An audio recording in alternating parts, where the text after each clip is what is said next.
Welcome back to another episode of Father Time with De'Meco and Blair, a podcast where dads talk about balancing fatherhood, relationships, careers, and passions. I'm De'Meco, the resident dad to a wackadoo toddler, and we're thriving this week. We're thriving. And I'm your play partner, host of Motion Country Cousin Blair, the father to a 7-year-old athlete. We got 2 games this weekend in goal, so no longer playing defense or forward. We're in goalie this week. All right.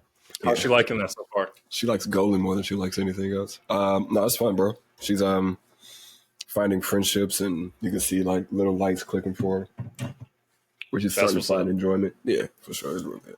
That's got to be pretty surreal to kind of see her find enjoyment in a sport, and maybe get the wheels turning a little bit on what you think that trajectory looks like, maybe.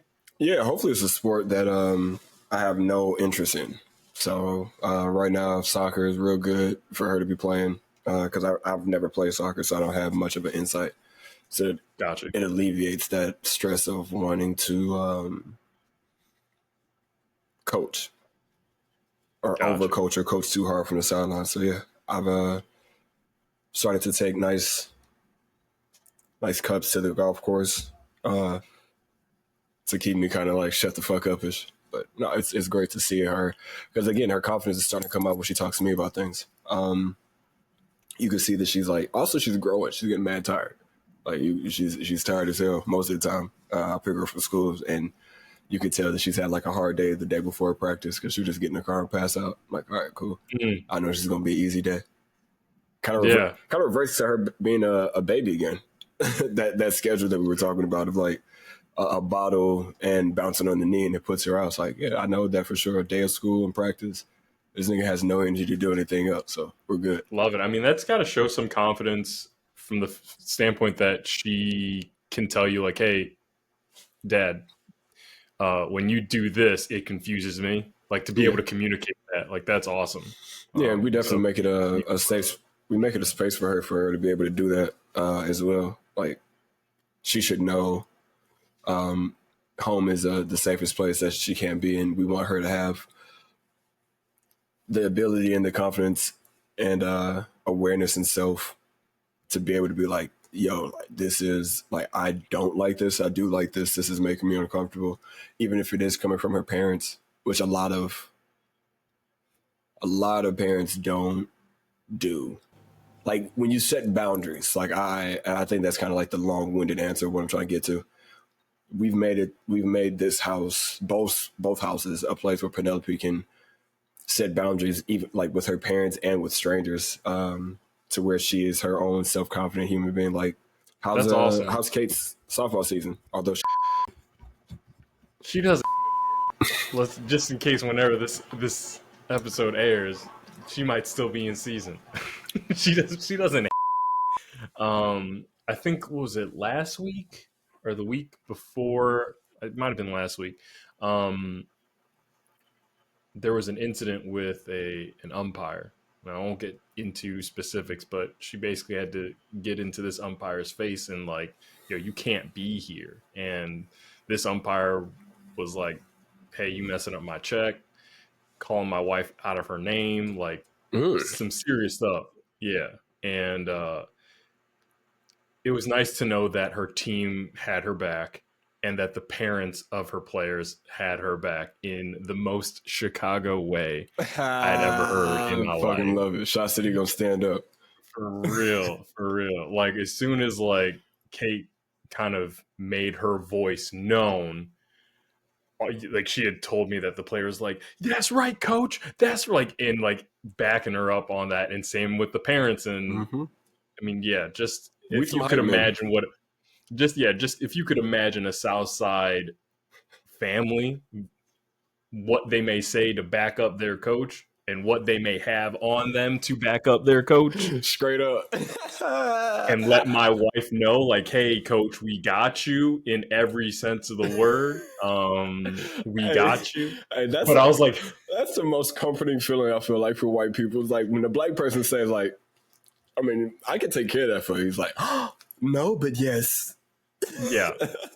Yeah, because Kate, because she's a teacher as well, so like she's like in her head, obviously she saw red, Mm-hmm. so she thought she actually kind of like blacked out in that moment. She was that heated. Um, but looking back on it, when she was telling me about it when she got home, she's like, I can almost guarantee you there's a video of that on Twitter, because that's what kids do. Like they're like, as soon as they took their phones out or whatever have you, like I'm like, she's probably a celebrity at school because they were like, yo, coach was like this and all. Yeah, like, Coach spazzed out yesterday. You ain't see that? Let me show you. Let me show you. Hey, Jeffrey, you got the video? Jeffrey, answer your it's fucking making the phone. rounds on TikTok. Yeah. It hasn't hit my timeline yet, but I guess we'll find out. I need to be like in a. No, I don't. I just deleted Twitter. I was about to say I need to get back on my Twitter ship. No, I just deleted that. Got you. Yeah. So, bro, we're in season 2 now, man. How do you feel? I feel good. Like, it's so crazy. I've kind of validated myself in what we're doing. No longer do I'm like, oh yeah, like no longer does my voice go down when I say, oh, I'm doing a podcast. No, I'm like, no, I'm doing a podcast. Like, I'm really excited about it. People are like, oh man, it sounds like a lot of work. You're editing, you're doing the short. I'm like, it doesn't feel like work. Yeah. It really doesn't. I'm really enjoying, obviously, the conversation. This is our playtime. We get to play right now. Yeah. Like, this is like we're just talking. But it is the behind the scenes of trying to figure out YouTube, trying to figure out the editing process, trying to refine the editing process. And obviously there are going to be hiccups, but to know that we're this far along and we're only 11 episodes in, Yeah. it makes me excited to know, like, where else can we take this and how big can this get? And it's just you and me, like we don't have a team. It's just us. We are the team. Yeah. And I want to give us all the flowers in the world, because obviously we spend, anytime we have a guest on, we give them their flowers, as rightly so. But like, we made it past the first season. Yeah. That's huge. And it was crazy. It's crazy to think about too, bro. Like, again, like we started this thinking that we were just going to do 2 episodes a month. Crazy. And we were going to get to 10 episodes by May. And we were going to evaluate then on what things look like and if we were going to be able to hold it up. And we've created this to be a part-time job for ourselves, to where we both have visions of making this full-time activities, to like help facilitate, life. And I think you're correct in giving ourselves the flowers of knowing that it's just us, bruh. Like, we started this thing as a thought. You started this thing as a thought. We've came together and executed this thing as a product, and we've made it to 11 episodes with a litany of guests down the pipeline, and thoughts of season 3, and hopefully having like a Patreon type community and creating merch. Like, we are a whole ass professional podcast, bro. Like, and the thing is, we've created it as bipolar as possible, because we've had to stop being Blair and De'Meco the friends and have to put on the CEO cap or the editor cap or producer cap. Yeah.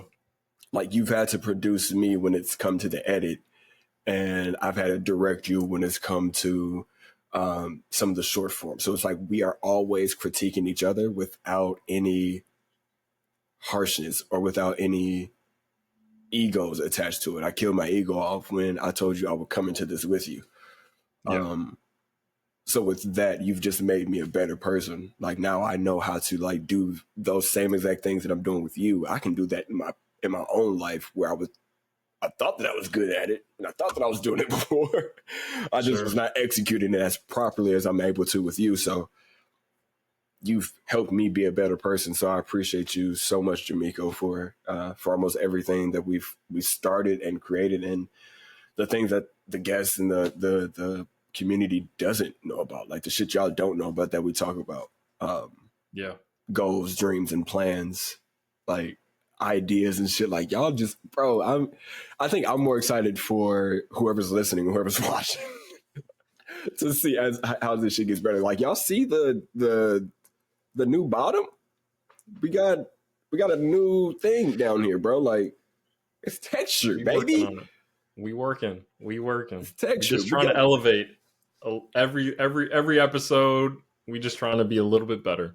Just trying to be a little bit better. And I appreciate you in every possible way. Like you would post it on your story. Obviously it'll be quite some time since whenever this episode drops, but Yeah. you called me your best friend. Hell And yeah. I was like, yo, Kate, look at this. And I had the biggest smile on my face. And Kate was like, this is awkward. Like, should I tell him that you're not his best? Like, because like that's my wife. She's like, that's my best friend. So like, Yeah. you can't like this ain't grade school. You just can't have all the best friends, okay? You can't got jealous. She's like, this is awkward. It's like this nigga stepping in my spot. And I was like, well, no, we best friends. We best friends. And again, that goes back to the tattoo and the lisp and the speech impediment. We were both rocking vests. That's the thing. That's the thing. We rock vests. Hold on. And so she called we best friends. Hold on, full screen me up right now, B. I've seen pictures of Kate and De'Meco via Kate's Instagram. Shout out to her for having it private. But since she followed me and I followed her, like I get a chance to see them together. They are the cutest fucking thing that you have ever seen together. Like their little like growth pattern before they became parents. Oh, cuz De'Meco is really out here in like diamond pleated vests, cuz like he's not capping. He is not capping. He's telling the truth. He's a vester. Bro. I love that about my brother, dog. We both all right, so I got like a low key prep inside of me. I just be hiding him a lot. I bring him out on the golf course now though, because my game is better, so I can dress the part now. So now I ain't gotta always dress hood until niggas like, I'm just learning. Hey, bro, now I'm out there. You out there now, huh? I'm out there now. You out there. I like that. I love that, bro. But no, yeah, I truly see you as a best friend. I've spent more time with you than I have with any of the homies that I do have out here, and it's not a knock to the homies. Like me and Buddy were just talking right now. My boy Robert, I'm trying to like lock in with him and play PGA 2K again, and I got him into it, and I'm trying to get him into golf via video games, and then I started this podcast, which kind of took away any of the streaming time that I did have or wanted to have. Me and Fish and I, it's like an hour and a half drive to go see my boy, and he's got a baby, he's starting to farm. None of these things are me being mad or frustrated. It's just as I grow and change and develop, and as they grow and change and develop, sometimes that, the need and the need to always be with each other kind of like separates, or you kind of separate a little bit. But the greatest thing I feel, same thing with Zay, the greatest thing I feel is whenever I hit that call button or to FaceTime, same thing like with you, D, they answer. And it's like we pick up right where we left off. The last conversation we had is the first thing we bring up. It's literally like, all right, brother. Even though I called you with some shit on my mind and something that I wanted to talk about, like just seeing your face, I just remember what we talked about last.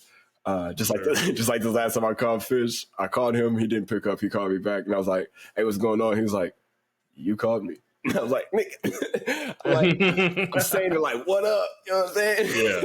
But I do the same thing to my wife. I'll call my wife, I'm like, yo, what's going on? She's like, nothing, you called me. I'm like, okay, just make this awkward. Yeah.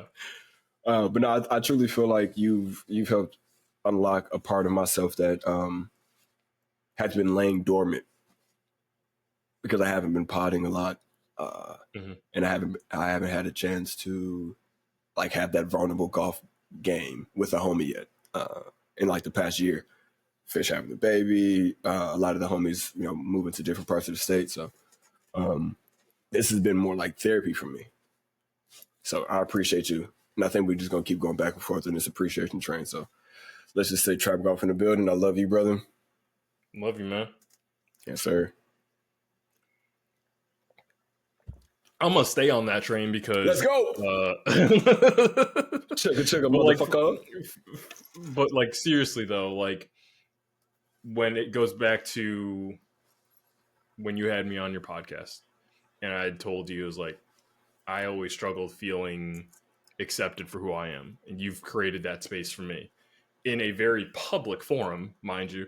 Like, yes, I understand that there are, by the time this video drops, thousands of people watching our video. And thousands. The millions and millions. There will be people watching this video, but it's just you and I talking. Like, I understand that there are people that will consume this content, and I hope they enjoy it. I hope they learn something. And I hope they get the same thing that you give to me, which is comfort in knowing that I can just be. Whatever it is, I can be vulnerable, I can be open and exposed here and have those conversations. And also understand that while I'm talking to my best friend, this is also a message to my daughter.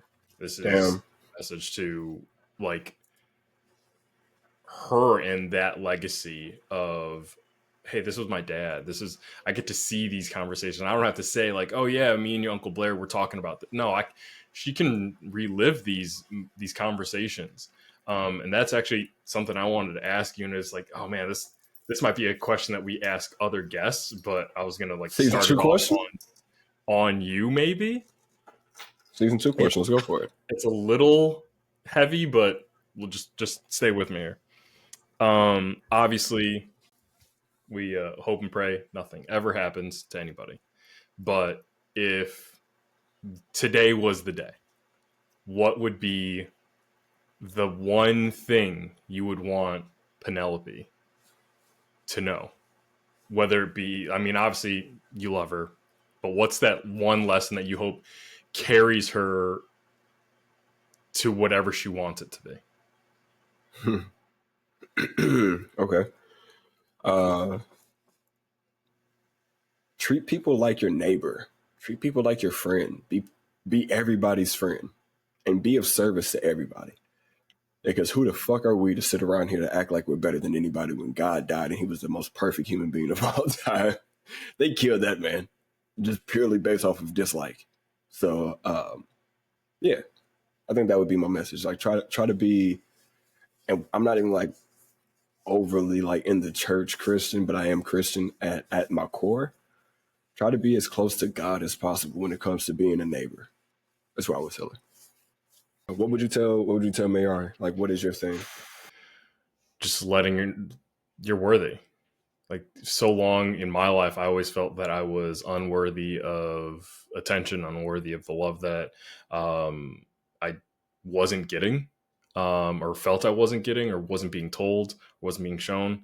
That's why every day with her, I look at her and just hope that she knows how much I love her, like that, and know that she's enough just the way she is. For a person that didn't feel like they were enough, I would just want her to never have to go through life feeling those feelings of inadequacy, of you're not good enough. Like, that's the worst. I just, it sucks.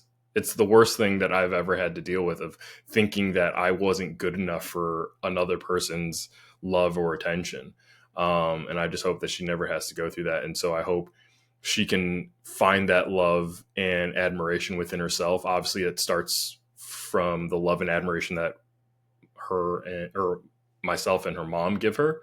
But I hope that carries her, and gives her the confidence and self-assuredness to attack anything that she wants to go after. Yeah, that would be my biggest thing, is just, yeah, you're worthy. I can speak for both of us. I feel like when I say that's the easiest thing that our daughters would know.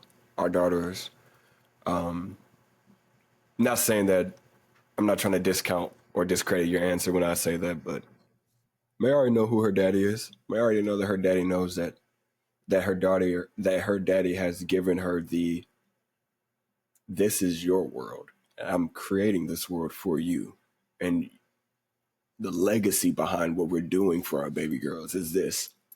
Like right now, the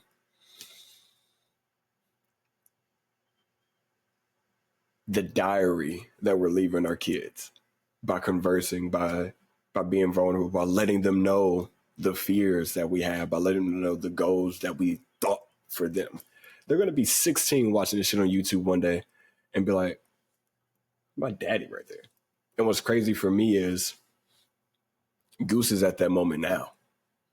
She tells her friends now, like, my daddy's on TV. And then her friends' parents will come up to me and be like, hey, so I heard you're on TV? I'm like, I got YouTube. Technically, yeah. In the technical sense, I am on all streaming platforms. All screens. I'm on all screens. Screen time is not a thing in this house because I'm on them. Yeah, so she has to see her daddy. So I'm like, yeah, it's because I'm a podcast host. And then, I mean, honestly, I don't know if it's helped us out, but I get those questions like, hey, what's your podcast about? Where can I find you? And it's from other dads, it's from moms. And I think the one thing about myself, bro, shout out to you, Darlene. You're a great ass mama. Dion, you great ass stepdaddy for raising me the way you did. People, although I try to walk around and I'm like, I try not to be as inviting as like a come talk to me type person. My energy that I give off negates the don't talk to this nigga face that actually shows. So, no disrespect, but you do have one of those faces. Like, don't talk to me. I don't have that face. Even if I tried to have that face, I couldn't have that face. No disrespect, obviously. It's not disrespect at all. It's not. I know what I look like. My daughter has woken up and looked exactly how I wake up and look at people, and I know it. Like I'm like, my bad. I didn't mean to wake you up, but I gotta ask you a question. Did you go to the bathroom? Go pee. But no, damn, that sucks.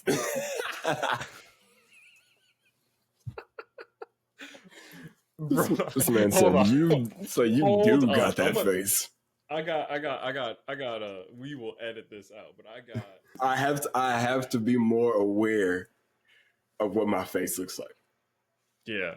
Especially on the podcast. And so you'll see me randomly be like, you'll see because I have the thought. Yeah.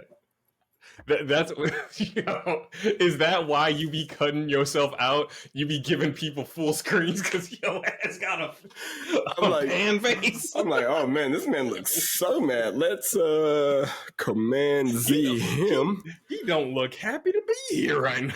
Like, this is your podcast. This is your name's on it. Names on this and Blair, nigga, and Blair.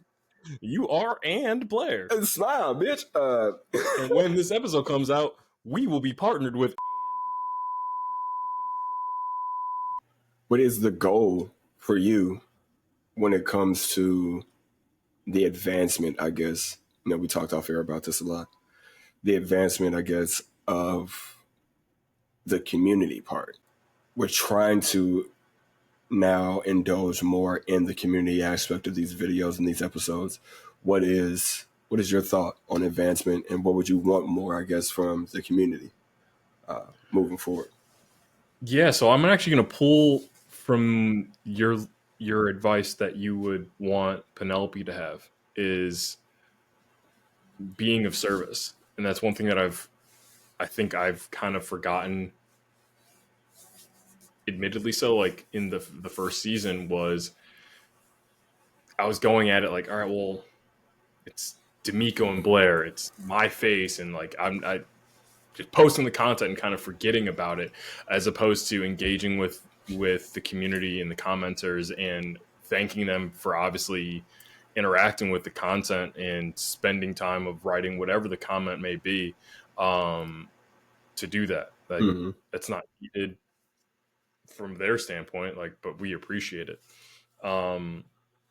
but trying to find ways to be of service to the community. I think um, approaching each episode recording, each meeting that we do is, how is this going to serve our base? Yeah. And yes, the podcast is called Father Time with De'Meco and Blair, a podcast where dads talk, but it's not just about the dads. Like, this is for any person of just, we're just trying to create that space. The the the umbrella that we just happen to be under is through the lens of fatherhood. Fatherhood has taught me a lot about myself, has given me the opportunity to have this friendship that I would have loved as a kid. Like, seriously, like and that's when go back to my our tangent about being best friends. Like, that's what I'm so thankful for, is I've got a friend that I can just talk to. And that's why, like, my Instagram handle, your friend De'Meco, you can talk to me. Like, I ain't that famous yet. Okay. Like, DM me, shoot me a comment. We answer all of those things. Like, it's us. We don't do the whole AI thing like, it's us. We ain't got Okay. nobody. When you No, talk to it's us, you just talk to us. us. This is us right now, baby. This is us. Me and Blair. We in a ship, okay? Callbacks. That's what we doing now. We look. We live Whatever for transition we put on this video, it need to be a ship. Just No, but I'm the same way, man. I think engaging more with our audience, giving them more shine and more light, because we have sat with a lot of guests and we have given them flowers. Just right now, you and I have, sat and given each other our flowers. So I think season 2 is about expanding to our community and letting them see and feel and have more ownership in this. Because, man, how cool was it when Trap Golf or Primo or any of these companies like shouted us back out for hitting or like reposting something that we bought, right? Like, these people take the time out of their day to watch these videos and to leave these comments. So heck yeah, I want to be able to say thank you to each and every one of you guys. The ultimate goal is to have like meetups and be at some of these events, some of these pro-ams, some of these major golf events, to where not only whatever the event. yeah, like whatever it may be, we want to be there. Like, I know I keep saying golf because that's our hobby, but Yeah. whatever the event may be, like, Father Time wants to be there, and we want to be able to like have access and reach our community, because we can only go as far as you guys want us to. Like, we can only get to having that gold plaque back here. So right here, I want like a little gold YouTube plaque for the videos. Like, I want mine's right here. You know what I'm saying? So Put mine around the center. I just want mine off to the side. Not too much. Not doing too much. I just want to run off to the side. You know what I'm saying? But I want it that way. But that would be validation that we're doing something correct and we're reaching the right people. The masses are watching us. And oh man, it's kind of weird that we're going to keep bringing this whole Drake and Kendrick stupid ass beef up. But that's, I think, why more people are, at least myself, I'm more on the trendy side of the Kendrick, because I've seen Kendrick grow, like I told you, in Seattle, him and Q, watching him and J-Rock come up with going on Lil Wayne tours. He is more Bob Marley than he is Prince, but he is more Prince than he is Michael Jackson.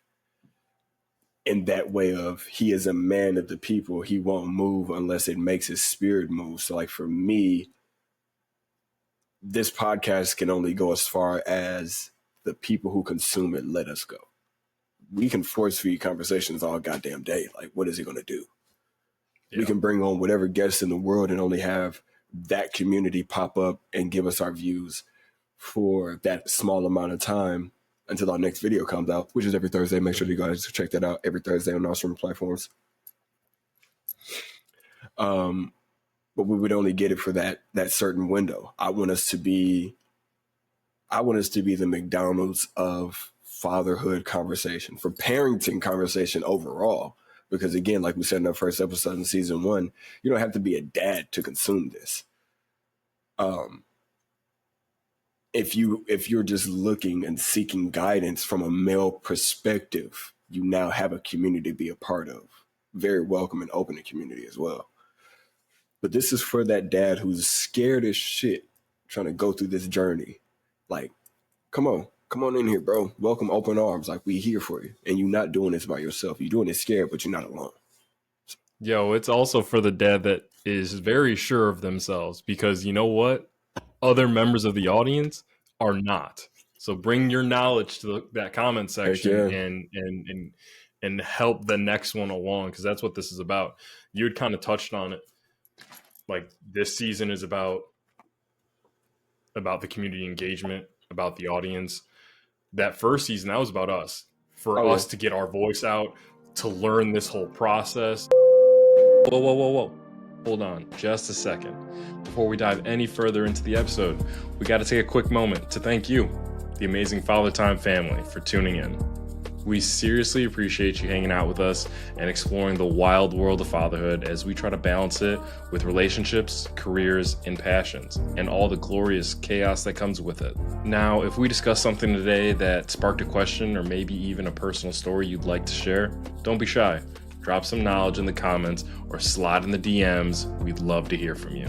Oh, and be sure to follow us at FatherTimePod on all social media platforms for exclusive content, behind the scenes, and much, much more. You won't want to miss it.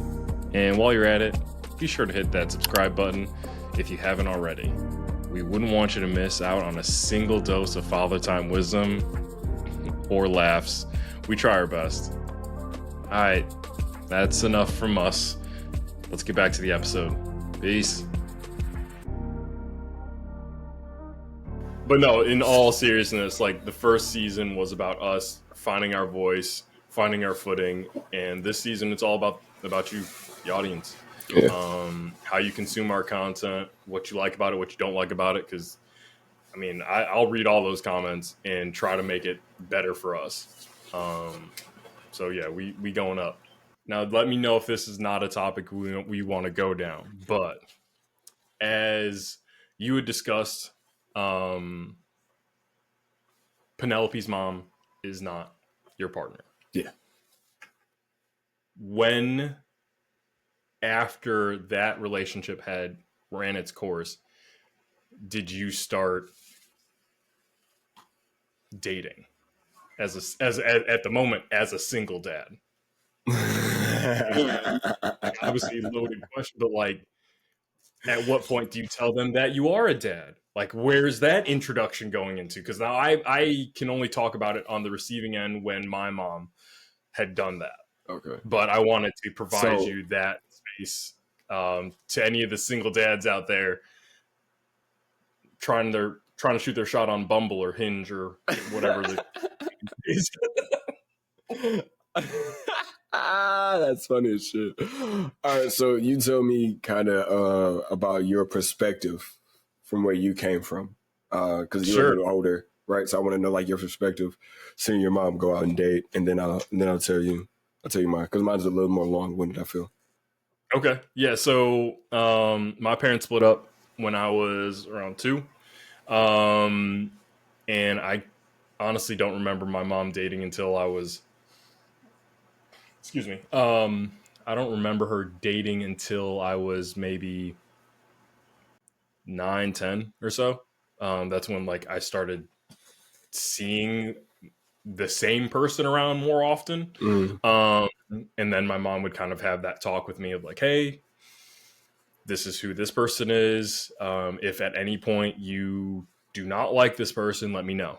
And I'm like, all right, cool. I'll let you know. Like, she gave you that option? Yeah. That's like, fire.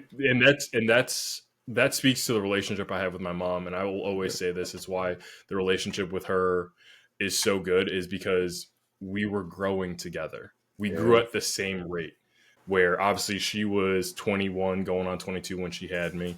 And so I was growing up, but she was also growing up. She was a kid, but she never made it seem like she was the adult. You have to listen to me, that whole thing. Like, she's like, no, Mm, I've got my faults, and I would see them, and we would just kind of grow together. So anytime she had a problem, I kind of had my own problem, and we kind of helped each other kind of talk through it all. So I would always say that, like, my mom grew up the same time I was growing up, and I acknowledge that, and that's why I think our relationship has grown to be what it is now. Is she talked to me like, and not equal, but she got down to my level and she just said, "Hey, this is what's going on," and it created that space to talk openly about whatever it may be. This just happened to be the topic of her dating guys, and I was like, "All right, cool. Like, nice, yeah. hey, I think this person wants to marry me or whatever." And I'm like, "All right, cool. Like, if you're happy, I'm happy, mom. Like, these guys know not to mistreat me, but like, yeah, we're good." He said, "My daddy gonna do something. They mistreat me, but yeah, you're fine. Do your thing." Yeah. Um. All right. So, when did I start dating? After me and Hannah broke up. It took a long ass time. I'll be honest with you. I was blaming myself for the breakup. I was for the first month. I was in like get back mode. Like I just want to get back with her. I want to try to find a way to fix this to get back with her because I want to be back with my child. Um, and talking to Mama Alicia, my brother Xavier's mom, who took me in after the incident, after me and Hannah broke up. Um, she was like, I want you to know, like, from a place of love, I've talked to that girl and I've talked to you. You guys are not on the same page. Nowhere near on the same thought wave of getting back together or any of that shit. And Xavier's mom was like, "Yeah, I'm just letting you know this from a place of love. Like that girl does not want to be with you. So go out there and have fun. You know, like I ain't telling you to trick off, like find a job, get your money up, but like go out there and have fun. Like you got to live your life eventually." And at that point, I think I got Tinder, and I say that with low key disgust because I ain't judging people who got them off Tinder, but for me, it wasn't a thing. Like I find a lot of weirdos, and you guys know exactly who you are if you happen to stumble upon this once I hit a piece of fame. You're muted. I know, because I don't want people to know that I'm like pointing right at you, like, you weird motherfucker. Yeah, Shorty, you was weird as shit. But no, man. Once I did start dating, and it became something that was like I became a bartender, started like getting out of my shell more. Um, Instantly is when I told people that I was a dad. It was very hard to hide. Mm. Very hard to hide. If you went on my Instagram, you saw mostly I was posting, especially at the time, because I have a brand new Instagram now. But at the time, I had 80. You were thirst trapping with your baby. Yes, yes, nigga had his shirt off, and 70 to 90% of the pictures, my daughter was right there, and I was showing her off. Like, yes, nigga, like you saw a dreadhead black dude with tattoos with a good smile and a baby. You're like, yes, obviously he's a good man, right? Uh, as he That's the shakes. equivalent of putting in your bio, "I love dogs." Oh, for shit show. Yeah. I'm a mama's boy, go to church, and I love dogs. Psalms 23. Psalms Not the 23. Psalms 23. You want to know something, bro? I was thinking about this because I heard the song at school the other day. You know how many black dudes sung Pretty Brown Eyes when a girl asked them if they could sing? Like, at least for me, y'all can say it in the comment section. Pretty brown eyes, you know I see. Yeah. Please don't DMCA us. I don't sound too good for us to get a DMCA, so cut that out. But anytime a girl asks me if I could sing, I'm like, yeah, for sure, for sure. You want to hear it? All right, cool. And then I'll just bust that out because that was the only, and it would just stop right there. Because I low key don't know anything else about the song. That's much of the song. Got you. So that's the go-to song. Someone says sing, that's the song you sing. Well, now it's a different song. Now it's probably like something by Sir. because I want to be able to show the range off. So now if somebody was like sing, Yeah, you know your pockets. yeah, I know where I'm at now. You know what I'm saying? I know exactly where to live at. I'm more talk sing. I sing in a talk voice that has some harmonizing to it. So that's what I'm at Gotcha. now. But yeah, no, instantly, bro. Like telling people about my kid. I didn't want to feel like I was hiding my kid, and I didn't want people to feel like they were shell shocked when they found out that I had a child. It was too many hoe ass niggas out here, too many hands running the world, disregarding their babies. I wanted to show my baby off as like a badge of honor. Like, yeah, you know what I'm saying? Like, I fucked and I had a date. So Weird flex. Okay, bro. odd flex, dude. Odd flex, bro. But I don't care. It's what I felt. No, I think that's important. Like, why be like, and that's the reason for the podcast. Like, why be embarrassed about being a dad? Like, I get it. The Like, fuck? yeah, like I can you see why think people it's want gonna to. hold. Yeah. Exactly. I could see like, all right, like it might be if you're a young dad and like you think that's gonna steer people away from you because of like I get that, but you will have to look your child in the eye Mm-hmm. and you'll have to know and live with that. Like, oh, I was embarrassed about being your dad for a moment in time. A moment in time, yeah. Yeah, Like for you'll sure. have to sit with that. So my question is, when did you and Kate get together?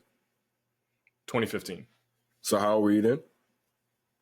I have no idea. I gotta look at them. Let me get a calculator. Nigga, how old are you? Hold on, we're doing long division right now. So you met Kate when you were 27. Before that time, had you ever dated a woman with a child? We're gonna be vulnerable right now. Is that what's happening right now? If we up there, we up there. We up there. All right. Pull back the curtain. All right, this is what it is. I did not care. Oh, I definitely cared. I was not trying to. It didn't matter to me because I knew not that I was in a rush to be a dad, but I knew that I'd be a good dad. I knew I was a great partner. Like that's the thing. Like, and that's what stung when people did break up with me or told me I wasn't enough or whatever. Because I was like, no, I know I'm a good partner. Like whatever you ask, I'm gonna try hard to do whatever it is. Like the whole people pleaser mentality. I'm like, no, I do a good job. I be doing shit. I'm like, all right, yeah, I didn't finish school, but I'm like, I make okay money. I did the bartending thing. I'm like, yeah, so like, yeah, that didn't bother me, and it like kind of like how you were thirst trapping with your baby. Like I was just like, because I knew I didn't know it, but like in my head, I conceptualized what the stigma was dating as a single mom and it being hard to find a man that would be willing to date a single mom. And I was like, oh, well, then this is just a numbers game. Like men have removed themselves from the equation. I'm like, all right, like I find you attractive. You find me attractive. We have something in common. Oh my god, De'Meco. That's wild, bro.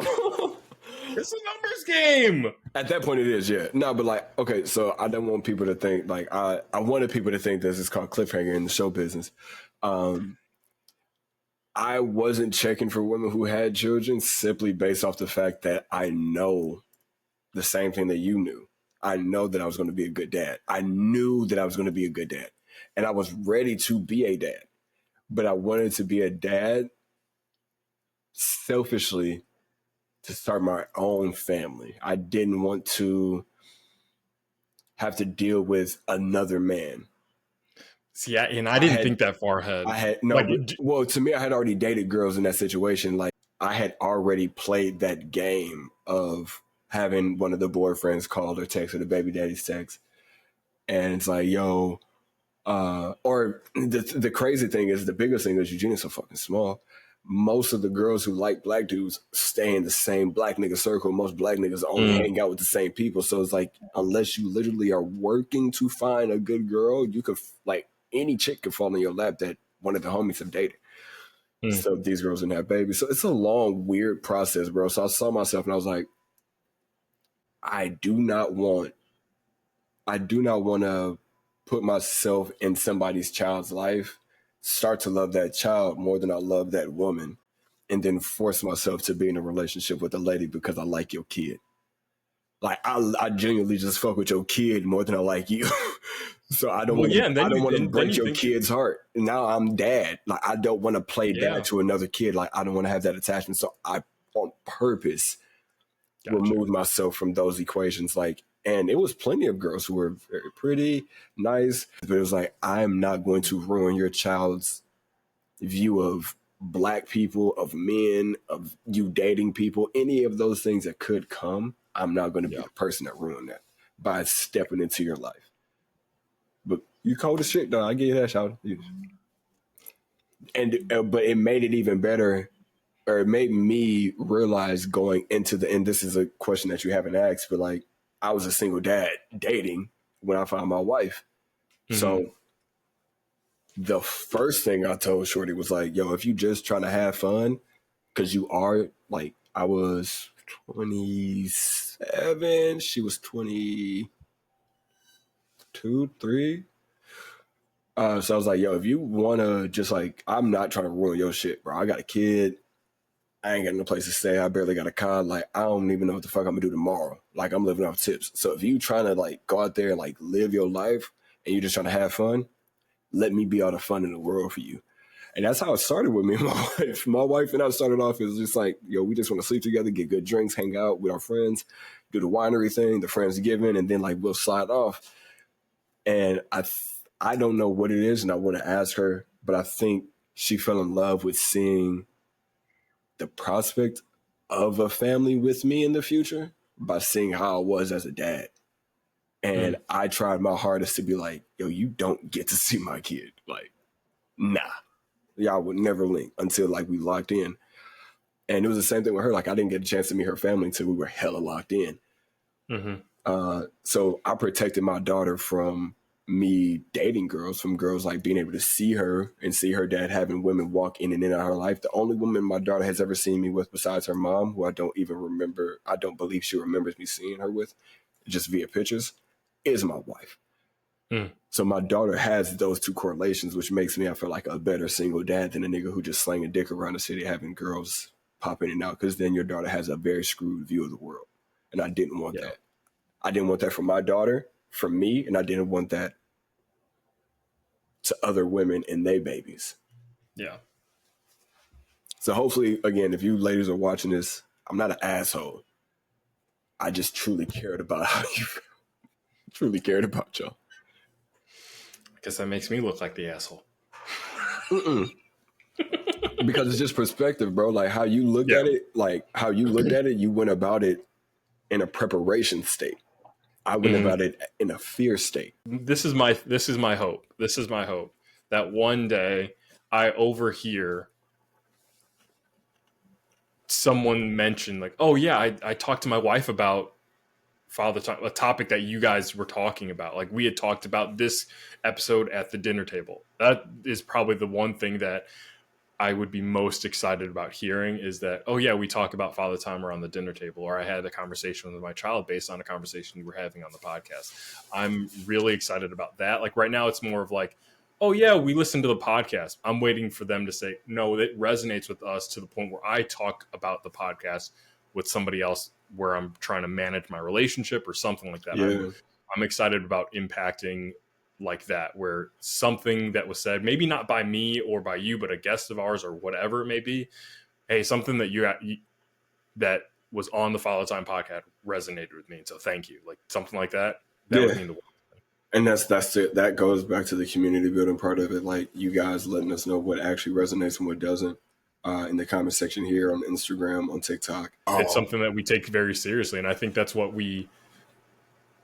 why you and I are on such common ground is when we have conversations, whether it be amongst each other or you have conversations with your wife or I have conversations with my wife, we take those conversations very seriously as it pertains to who we are, our future, and all those things. Like Kate and I are talking about having another child. We don't take that lightly.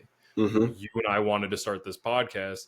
we didn't take that lightly. We had to really think it through. November. And yeah, like we've been thinking about it for months, and that main in the grand scheme of things, that's not a really a long time. We spent maybe like 2 weeks just kind of like, all right, yeah, do we do this? I've got a name. All right, cool, let's go. And that was it. As soon as we settled on a Yeah. name, we're like, oh, this is real. I'm like, let's just do it. All right, bro. So I kind of ask you more of a hitting question. How do you, in a way, try and protect Kate's feelings or the feelings of the house for Kate in the first few weeks to months after Mayari was born? I'll give you an example for myself. It started off as a conversation before Penelope was born with me and Hannah. She told me how she felt, what she was comfortable with in the hospital. She didn't want, I don't want her mom to watch this, and if you are Kiva, sorry, but she didn't want you or any of the sisters in the room during the birthing process, and then for at least an hour or two afterwards. She wanted it to just be us for a while. And we kind of took that whole vibe to the house. Like, no one came to the house unless it was Xavier, her sisters, her mom, her dad, and that was it. That literally was it. Or Xavier's mom. So, like, the closest of close families came to the house. My job as a boyfriend at the time was to protect what she deemed to be valuable, which was her peace. So it was to be the one who was kind of the asshole to the sisters, like, nah, like right now, you guys give us a little bit. Penelope's fine. Hannah's fine. We're all doing good. We're just, the doctors cleaned some things up, made some bullshit as excuses. Luckily, we had our nurses were on our side. So they were like, oh, no. Put it on us. We'll let them know they can't come in here. So like we had some like, shout out to y'all, Susan and all y'all some dope ass ladies. So like that was my job. So for you, what was that when it came to you, Kate Mayari? I think I had it a little easy. Mayari was born shortly after the what did LeJethro say? The pandy? The panty? Is that what we said? Yeah. Yeah, the panty. Yeah, so I mean, there were protocols on how many people could be in the delivery room and all that stuff, or even be in the hospital. Yeah. So we kind of got lucky with that, and since our families, my family is so spread out, I mean, I didn't have to worry about that too much on my end. But Kate's family, obviously being in the suburbs, were able to come out, but we didn't have anybody in the hospital that the whole time that we were there for the 3 or 4 days. Yeah. It was just me and her. My mom came and visited, but they weren't allowed in the NICU, so they only kind of saw us. They brought us food, which was nice. But yeah, that was it. They didn't meet Mayari until the day we got home, and then they didn't show up again maybe until like my mom, like she showed up a couple days later because she was only in town for a week or so. Yeah. But yeah, playing that defense of just protecting Kate's space. But the way that I was interpreting that question is like, how do I make the house feel that way? I do everything. Yeah. Anything that is not done, I'm doing it. I'm overdoing it. Anything that can make her life easier, I'm setting her sandals out, her flip flops out, so that all she got to do is put her feet into them when she gets out of bed. Making sure she's got plenty of hydration. I had cups of lemonade and water on every place that she was sitting, so that she never had to worry about carrying it or forgetting that she didn't have a drink or whatever. Yeah. Always anticipating. And I think I actually got that. Again, it sounds bad, but like that people pleaser mentality of like, I'm going to make life as easy as possible for you. And this goes back to one of our last, actually, yeah, we'll cut this part out, but it's in the last episode for season 1. I'm not giving Kate any reason to be like, oh, De'Meco didn't do this. And so I always like, I'm going to go above and beyond. I'm never going to be a reason for you to complain. Shawty, you got me fucked up. I'm doing everything. I ain't no deadbeat black daddy. For real. You got me fucked up. we can get on to that tangent because that's what I thought earlier in the conversation we were going to go down. That's definitely it. The conversations can flow however you want, dog. You talk. This your podcast, nigga. Yeah, my name is on it, ain't it? Your name is first. I appreciate that. De'Meco and Blair, nigga, this is your podcast. Like, don't worry about going off on like. And we got to start telling our guests that like, it's no such thing as a tangent. This is father time. This is your time to talk about the good part of it, the parts that's gonna get people okay, and the parts that might spike people, like we talked about. Like, this is a captivating conversation. Yeah. So no, I made sure that I was anticipating her needs. I think that I got that kind of being a pseudo people pleaser, but also being in the service industry and anticipating as a bartender, like anticipating your customers' needs. That was always something I was looking at when being Kate's partner, is how do I best support her, and how do I just make life as easy as possible for her? Because obviously she just went through a very traumatic experience, and yeah, she brought my baby girl into this world. I will do anything for her. But shout out pregnant Kate, because we ordered so much food. I loved the amount of food that we were ordering during pregnancy. Like, ordering out with pregnant Kate was unmatched. I loved it. I loved the pregnancy cravings. That was a big like. I could always just be like, "Hey, you want a McFlurry?" Okay, Always. deep down, I want one too. So like, if I wanted to order out, I knew all I had to do was just ask her, "Hey, do you want to order out?" And we are ordering out. So yeah, just always being. I mean, even now, like, yeah, selfishly I do the podcast, but even now to this day, I'm already thinking like, all right, how do I best serve my wife? I do the laundry, I do the dishes. Like, when she comes home after being on her feet all day, all she gotta do is hang out. Like, we good. Yeah, so that's a question that like is not even proposed. Like, you haven't prompted this question, but like when you talk about that, those are feelings and thoughts that I have with my wife now. Like, my wife isn't a mom. She doesn't have to deal with mom time. So why does she have to be a mom while I'm doing the podcast on certain Fridays when Goose is here? But it's like my wife has to sacrifice a lot in light of not being a parent.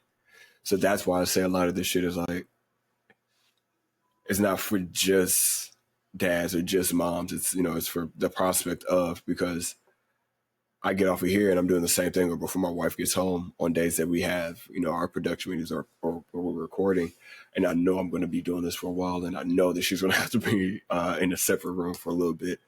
I'm overdoing at the crib. Like, laundry's done, vacuum, dishes done. She's set up when she gets home. Like, if I can, if HelloFresh is at the crib, I'm cooking HelloFresh dinner before she gets home.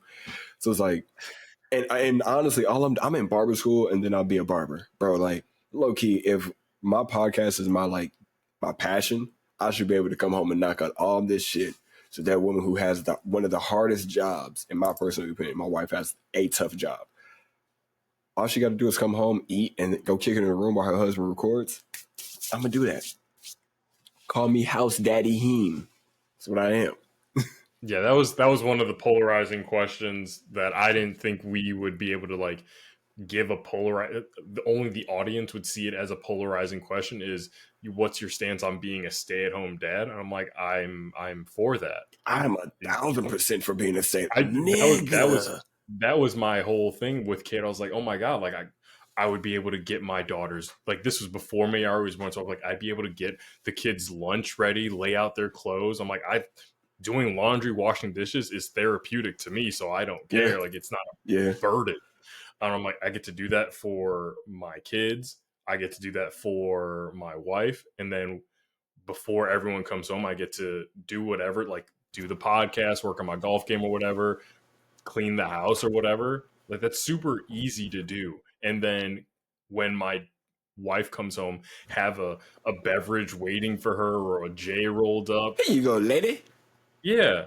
got a Yeah. bath running or whatever we doing. Like, Come to find out, are you kidding me? my wife doesn't want to work at all. Neither do I. So this podcast has to pop. So Exactly. So tune in, like you people, so I working, can be like, so I can stay at the crib and still work. But it's yeah, just talking to y'all. yeah. Y'all know what we trying to It do. is it is work though. It's Like when so you really much work, like you said, like guys. it's not a part time. It's a full time job because we're trying to make it successful. Like if this was just a hobby and we just wanted to record us having conversations, then if all we did was record this and then post, then it would be whatever it is. Yeah. But we put effort into the editing process and making sure like everything is cohesive, everything makes sense, everything flows, all those things, because it's a reflection of how serious we take the podcast, but also how serious we take our lives. This is the one thing that like I feel like that's cliche ass saying is, if you love what you do, it's not a job. Like this is it. Like Yeah, you'll never work a day in your life. I'm not working. I'm talking to a friend of mine and creating content for my daughter to look at in the future to know her daddy wasn't just wasting time. All right, guys. Well, we appreciate you all for tuning in. You could have been anywhere in the world, but decided to watch the podcast. I'm your player partner, your host of the Motion Country Cousin Blair, aka Sir Winnie. And I'm De'Meco, your resident first-time dad to a wackadoo toddler. We appreciate you. Love it. De'Meco, we're in season 2, bro. Season 2. The rundown is crazy, man, but you guys don't understand. We got so much shit lined up for y'all, man. So make sure you hit the like, share, subscribe button. Leave as many comments down below, man. Let's run up the algorithm. Make sure that you guys feel as included in this podcast as we want you guys to. Love you all. Make sure you tell somebody you love them. Peace. Peace.